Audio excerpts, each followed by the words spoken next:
Hi friends, please subscribe to Amravati Media and press the bell icon for more latest updates.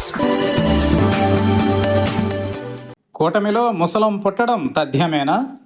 ఆంధ్రప్రదేశ్లో NDA కూటమి పార్టీల మధ్య అనన్యమైన ఐక్యత వర్ధిల్లుతున్నదని మూడు పార్టీల నాయకులు పదే పదే చెబుతూ ఉంటారు. పవన్ కళ్యాణ్ రాబోయే 3 సార్వత్రిక ఎన్నికల వరకు కూటమి బంధం ఇలాగే కొనసాగాలని తమ పార్టీ వారికి పదే పదే సందేశం ఇస్తూ ఉంటారు.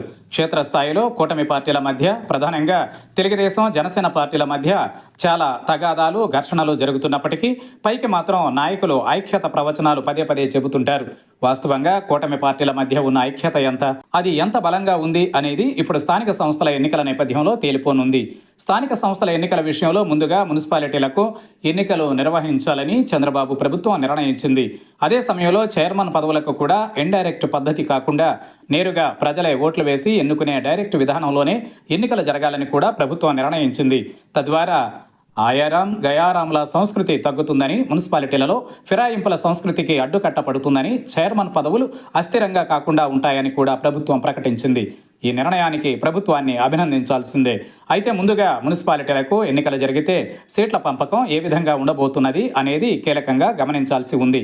సార్వత్రిక ఎన్నికల సమయంలో ఎమ్మెల్యే సీట్లను పంచిన దామాషాలోనే మున్సిపాలిటీలను కూడా పంచితే ఊరుకునేది లేదని, ఆ ఎన్నికల నాటికి ఇప్పటికీ తమ పార్టీలు చాలా బలపడ్డాయని జనసేన, బీజేపీ వ్యాఖ్యానిస్తున్నాయి.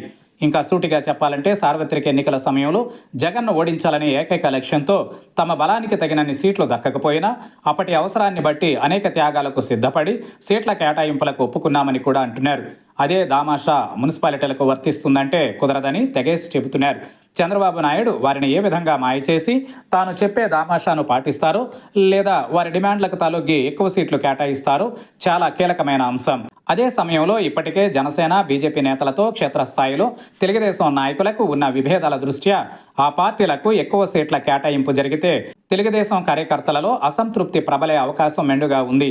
ఆ పార్టీలో ముసలం పుట్టడం తథ్యం. అదే జరిగితే వైఎస్ఆర్ కాంగ్రెస్ లాభపడడం మాత్రమే కాదు, కూటమి పార్టీల ఐక్యత కూడా పేక మెడలా కూలిపోతుందని అంతా అంచనా వేస్తున్నారు.